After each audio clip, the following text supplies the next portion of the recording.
Estamos de vuelta en Última Mirada y lo hacemos para conversar, por supuesto, con Raúl Sora acerca de la primaria demócrata en Michigan, también el impacto de la guerra de Gaza en Estados Unidos, en el Reino Unido y en otros países. ¿Cómo estás, Raúl? Muy buenas noches.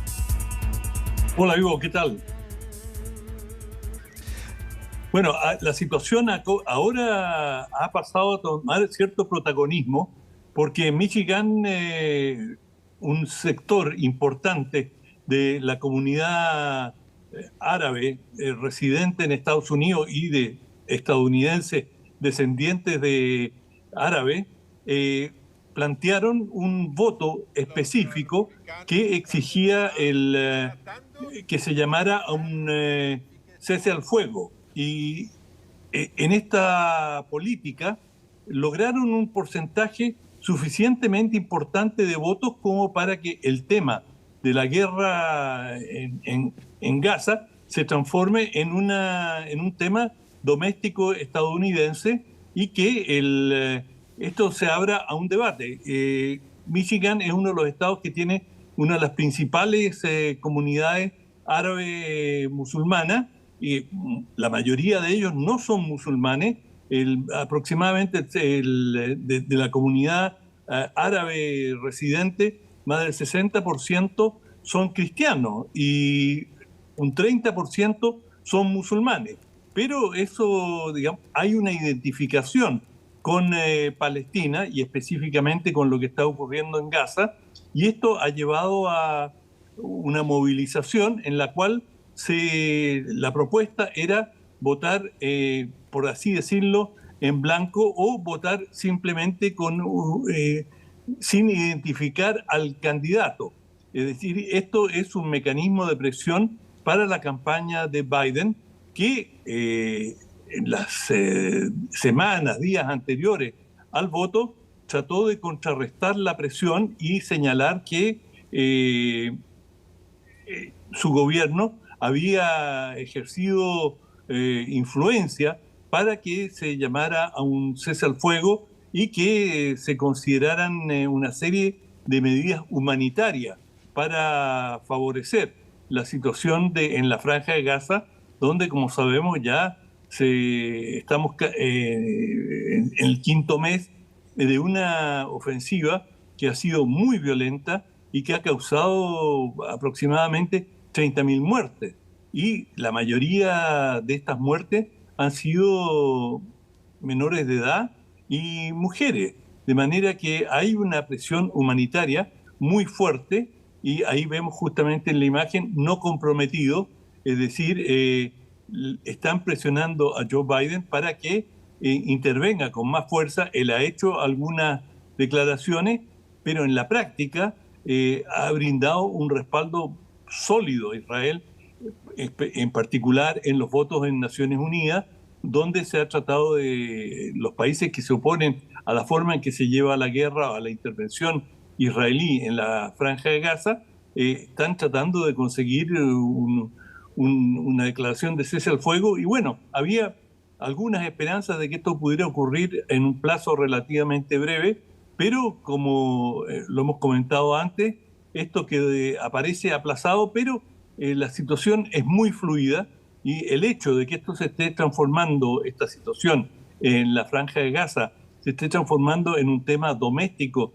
de la política de Estados Unidos, por cierto, tiene ya una gravitación importante sobre el gobierno israelí, que depende en un grado muy significativo de la ayuda que le brinda Estados Unidos. No fueron pocos, Raúl, que ante el llamado que hizo, este anuncio que hizo Joe Biden de este cese al fuego, tildaron esto que podía tener, por ejemplo, tintes electorales específicamente, y va a ser difícil porque si es así, hay que hacerse cargo de lo que se dice, pese a lo, como tú dices, cómo han votado en el pasado y los apoyos que Estados Unidos efectivamente le ha brindado a Israel. Sí, bueno, también hay una presión muy importante por parte de un sector significativo de la comunidad judía en Estados Unidos, que es del orden de 6 millones de personas. De manera que el gobierno está ahí atrapado entre dos fuegos, por decirlo de alguna manera. pero básicamente la opción prioritaria del gobierno estadounidense y del gobierno del presidente Biden ha sido darle un respaldo irrestricto a Israel, y aunque ha hecho algunos pronunciamientos llamando a cierta moderación, en la práctica le ha brindado un apoyo que muchos interpretan como una luz verde que ha permitido que Israel ya esté llegando, digamos, el número de bajas en la Franja de Gaza ya está a punto de superar las 30.000 víctimas fatales, y una de las exigencias justamente por parte de distintas organizaciones palestinas es que le pongan coto y que Estados Unidos le señale de alguna manera a Israel que hay límites a lo que puede hacer, dada el altísimo número de víctimas civiles. Y en ese sentido, ¿cuánto puede pesar finalmente en una definición formal en una elección de Estados Unidos lo que está pasando tan lejos en Gaza? ¿Cómo se puede medir eso también? ¿Es un impacto que se podría medir, podría tener consecuencias efectivas en una elección, como por ejemplo saber quién va a ser el próximo presidente de Estados Unidos, independiente de lo que piense efectivamente frente al conflicto? Bueno, en una elección muy cerrada, claro que puede tener efecto, y Michigan justamente es el estado donde hay la mayor comunidad árabe musulmana en Estados Unidos, y esto puede definir el resultado en algunos estados donde la competencia es muy reñida. Pero falta todavía bastante para las elecciones, son en noviembre, y digamos, esto puede cambiar, pero es una advertencia severa y que los políticos van a tener muy en cuenta en Estados Unidos a la hora de hacer señalamientos o tomar posiciones. Pero esto marca un cambio importante en el sentido de que la comunidad árabe residente o los descendientes de origen árabe en Estados Unidos no se habían pronunciado con tanta claridad, como se le suele llamar, como un lobby que presiona a favor de determinadas políticas. Y esto en una elección muy cerrada, como se anticipa que puede ser la elección entre Trump y Biden, bueno, sí, es algún factor que van a tener en cuenta. Y en otros países occidentales, ¿cómo se han tomado también este llamado al alto al fuego? También donde hay colonias importantes de descendientes árabes y colonias árabes muy importantes también, sobre todo en ciertos países europeos, esta misma presión se ha visto, se va a ver, se podría notar de alguna forma. Sí, absolutamente. Y el caso en Gran Bretaña, donde hay una importante comunidad de origen judío, y hay distintas residentes y nacionales británicos que provienen de países islámicos.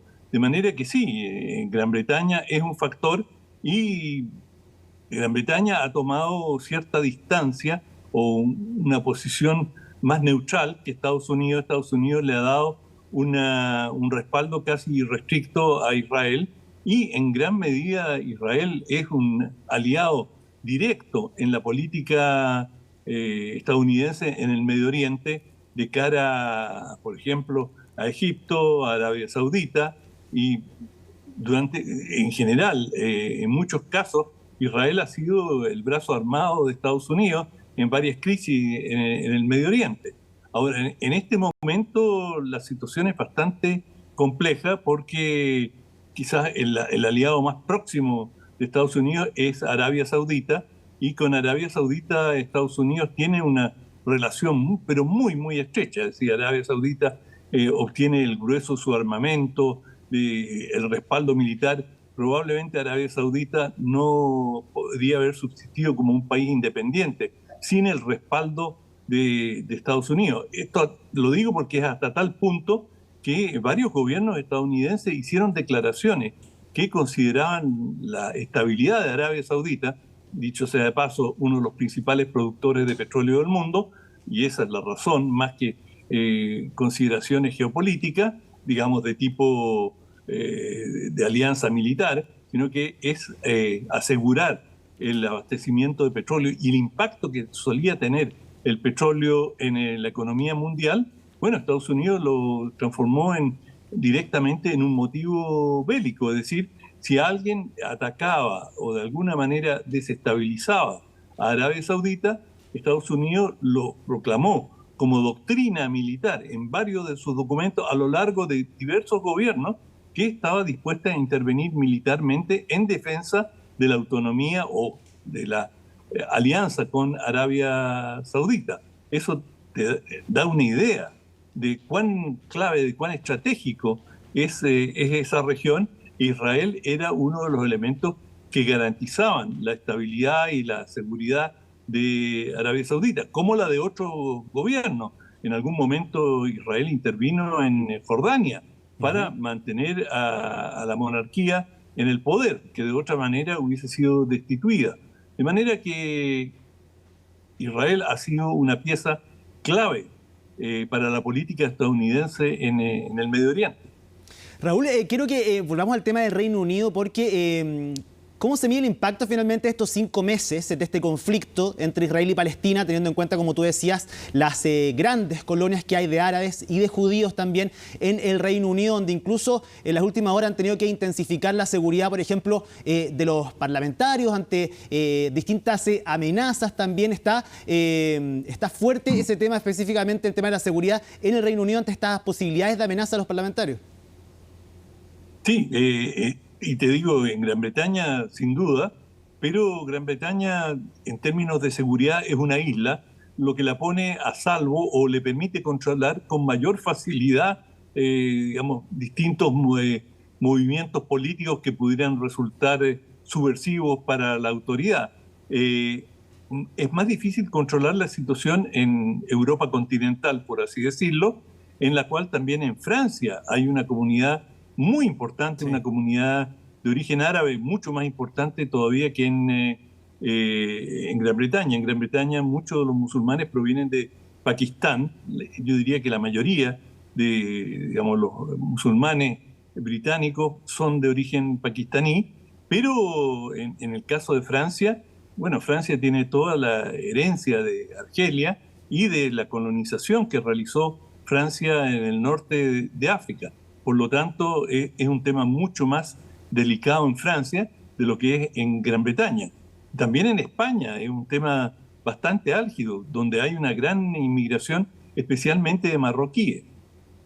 Así es, eso pasa también en Bélgica, en partes de Alemania también, donde se han ido intensificando, han ido creciendo también barrios que son eminentemente árabes, donde evidentemente se han levantado estas alertas. ¿Qué otros países de Europa en general tienen este problema en estos momentos de seguridad, o que tienen un ojo puesto ahí por lo que pueda pasar en el sentido de que esto se siga alargando? Absolutamente, y es una situación que los europeos miran con bastante preocupación y que los gobiernos han sido hasta cierto punto cuidadosos de no involucrarse en forma directa en el conflicto, que además ha ido, digamos, al Mar Rojo, y en una ocasión anterior hablábamos de la situación que se vive, digamos, con los hutis, sí, en Yemen, y la amenaza que eso ha planteado al abastecimiento de petróleo que transita por el Mar Rojo, de manera que hay una situación muy delicada en toda la región. Y mientras más se prolongue este conflicto, mayor es su capacidad de desestabilización en varios países del mundo árabe. Por lo tanto, en una guerra que ya cumple 5 meses, es un tema muy preocupante hasta dónde esto puede ir. Y claro, el último, digamos, efecto lo estamos viendo en esta elección en Estados Unidos, y cómo un tema como este incide de manera en la política doméstica de Estados Unidos. Bueno, vamos a ver de qué forma también esto comienza a influir en Europa. Raúl, lo hemos conversado, es un tema latente. Los Estados Unidos es evidente con esta primaria en Michigan y la importancia también de las distintas colonias que están en estos lugares. Nos volvemos a juntar el día de mañana, Raúl, para un nuevo análisis internacional. Que estés muy bien, buenas noches. Igual, chao. Y nosotros quedamos hasta acá en esta edición de Última Mirada. Sigan la compañía de CNN Chile, que tengan una muy buena noche.